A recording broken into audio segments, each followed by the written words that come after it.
What's the meaning of control tower?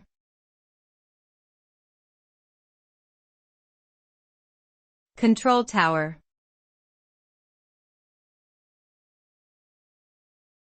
Control tower.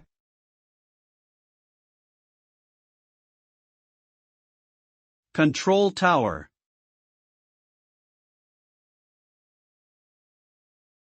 Control tower.